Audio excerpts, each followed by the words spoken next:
जय हिंद बच्चों। हम आपको इसके पहले वाले वीडियो में पौधों में पोषण पढ़ा दिए हैं। उससे ज्यादा कहीं से नंबर आएगा नहीं, उसको ध्यान से पढ़ लेंगे। उसमें सबसे जरूरी है अमीबा, प्रकाश संश्लेषण, रंध्र। बस दो तीन गो चीज है, इसमें से एगो आना ही आना है। बाबू तुम नहीं समझेगा, क्वेश्चन बैक उलट के देखेगा ना, हर एक 2 साल 3 साल एक साल में गैप करके ना प्रकाश संश्लेषण किसे कहते हैं, अमीबा के चित्र बनाओ या रंध्र के कार्य बताओ, पूछल है तो ध्यान से देख लेगा ना तो फायदा हो जाएगा ना। अब हमको पढ़ना है ना मनुष्य में पोषण, यानी मानव में पोषण। क्या पढ़ना है? मानव में पोषण। पोषण की क्रिया मुंह से आरंभ होता है। कहां से आरंभ होता है बच्चों? मुंह से आरंभ होता है। मुंह में ना 2 प्रकार के पोषण होता है, पाचन होता है। एक होता है फिजिकल और एक होता है केमिकल। फिजिकल का मतलब होता है ना उसको जो हम भोजन करते हैं उसके कोण को छोट छोट टुकड़ा कर देता है। सुना होगा फिजिकल हमला, माने बाहर से धक्का 2-3 बांस लगा दो, फिजिकल हो गया। केमिकल का मतलब कोनो जहर खिया के अंदर से मैंने पूरा पाटे जाके जहर खिया के मार दिया, वो हो गया केमिकल हमला। और फिजिकल से धक्का ऊपर से बाहर से 5 बांस लगाओ, फिजिकल हमला हो गया। सुना होगा सेना में फिजिकल हमला मतलब क्या हुआ? 2-4 लाख 4 लाख 2-4 लाख तो दिया, इसी को तो फिजिकल कहते हैं। तो आज देखते हैं पोषण जो है, पाचन जो है मुख से आरंभ होता है। मुख्य रूप से कहते हैं मुख गुहा। मुख माने मुंह और गुहा माने खाली जगह। सुना होगा वक्ष गुहा। वक्ष माने छाती और गुहा माने खाली जगह। उदर गुहा। उदर माने पेट और गुहा माने खाली जगह। तो जहां आपको गुहा लगेगा मतलब समझ जाएगा ठीक है खाली जगह, और बाकी तो जोड़िए दीजिएगा। इसको कहते हैं मुंह या कहते हैं मुख गुहा। क्या कहते हैं? मुख गुहा कहते हैं। तो मुंह में पाचन होता है बाबू 2 तरह से। एक होता है भौतिक, एक होता है रासायनिक। रासायनिक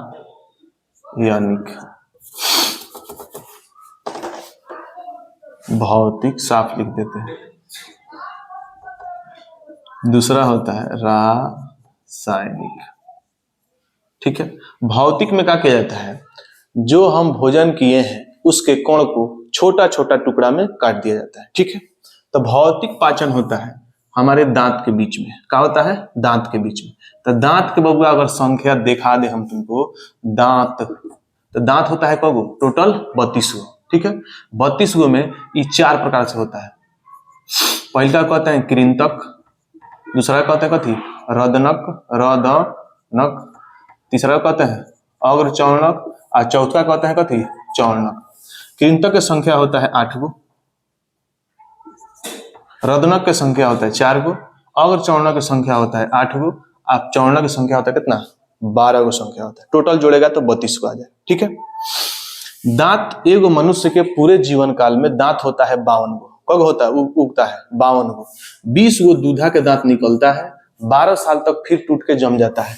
कब हुआ? 40 गो हो गया। और 12 गो लेट से आता है और वो टूटता है तो फिर नहीं जमता है।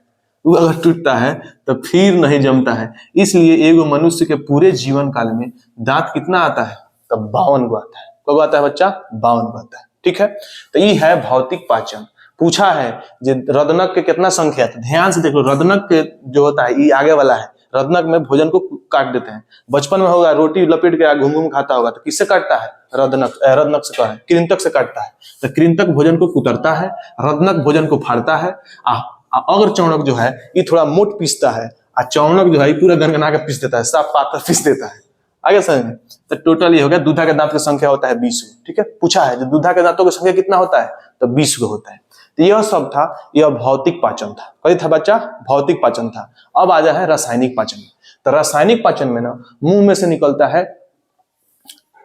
लार, और लार में रहता है एंजाइम। एंजाइम रहता है 4 गो।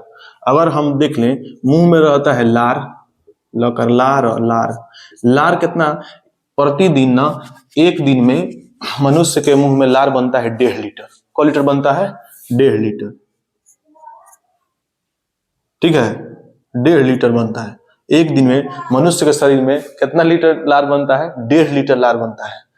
लार में एंजाइम पाए जाते हैं। वही एंजाइम जो होता है हानिकारक जो जीवाणु होते हैं उसको नष्ट कर देते हैं। आप देखे होंगे जो बच्चा होता है ना वो कनी में तो 2-2 लीटर 2.5 लीटर बन जाता है, इसलिए कि बच्चा नीचे खेलता है और कुछ उठाए खा जाता है। आ जान रहे हैं कि लार कथी है, लार में रहता है एंजाइम, और एंजाइम जो होगा हानिकारक जीवाणु को नष्ट कर देता है, इसलिए भगवान उसमें दे दिए कथी लार। लड़का है बुद्धि हल नहीं, कुछ उठाए खा जाता है, देखते हैं सांपों पकड़ खा लेता है, बालू में मिठाई खा जाएगा, कुछ नहीं होता है। मुख्य रूप से क्या होता है उसमें लार, कितना लार चुता रहता है, लार पोछनी लटका दिया जाता है, लार पोछनी घेट में लटका दिया जाता है तो एक मनुष्य के शरीर मुंह में से प्रतिदिन सामान्य एज में 1.5 लीटर लार निकलता है। इस लार में बाबू 4 प्रकार के एंजाइम पाया जाता है। एक होता है लाइसोजाइम, लाइसोजाइम क्या करता है, भोजन में मिले हानिकारक जीवाणु को नष्ट कर देता है। लाइसोजाइम भोजन में मिले हानिकारक जीवाणु को नष्ट कर देता है, यानी हम लिख देते हैं जीवाणु को नष्ट कर देता है, जीवाणु को नष्ट कर देता है। इसका मिटाए तो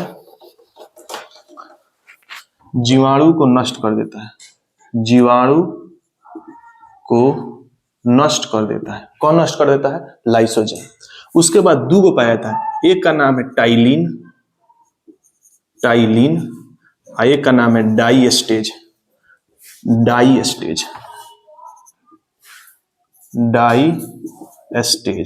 यह दोनों जो होता है ना, यह मंड का पाचन करता है, शर्करा का पाचन करता है। किसका पाचन करता है? मंड का पाचन करता है, मंड का पाचन करता है। ठीक है।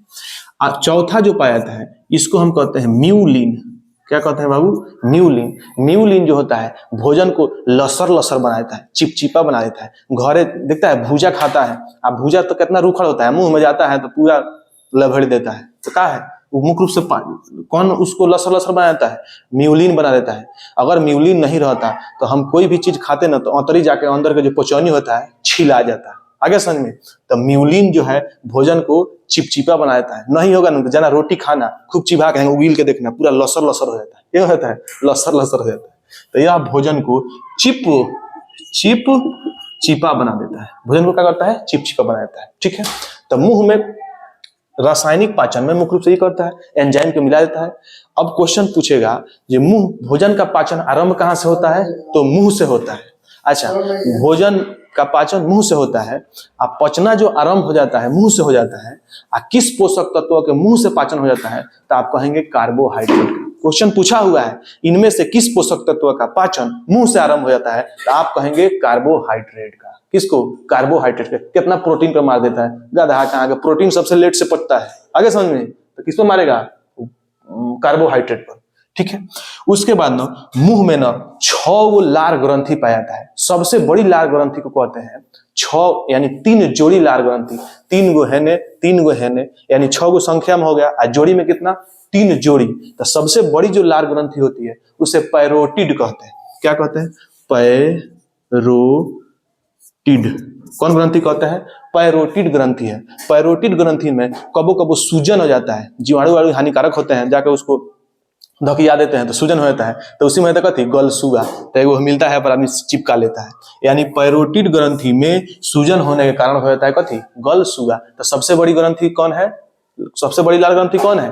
पैरोटिड है। अच्छा, सांप में देखेंगे ना तो जो जहर वगैरह होता है, तो जहर किसमें एगो ग्रंथि होता है मुंह में ओकनी के, उसी में जहर स्टोर रहता है।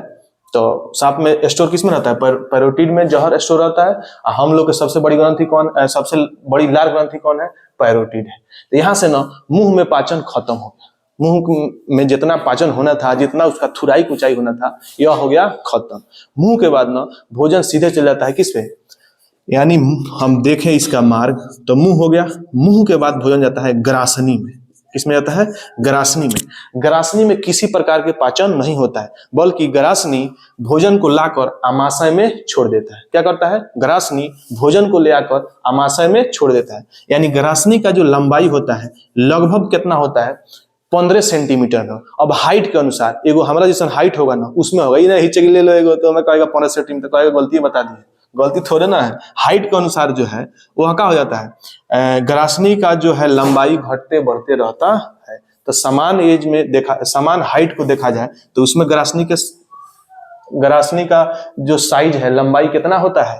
15 सेंटीमीटर होता है। इसमें किसी प्रकार का पाचन नहीं होता है, बल्कि यह भोजन को ले आकर आमाशय में छोड़ देता है, मुंह से भोजन को। इसमें ना छोट छोट वाल्व लगे रहते हैं, इस तरह से लगे रहते हैं ताकि हम भोजन निगले। तो देखो ना, ग्रासनी चालू है हिया से, आमाशय है हिया पर, इतना में दूरी है कि ना है। तो अगर इसमें वलय नहीं रहता, वलय क्या करता है, धीरे धीरे भोजन को लाता है। क्या लाता है, धीरे धीरे भोजन को लाता है। अगर कहूँ अगर वलय नहीं रहता तो आदमी भात यहाँ खाता ना तो धबर धबर पेट में गिरता है, गिरता कि नहीं गिरता।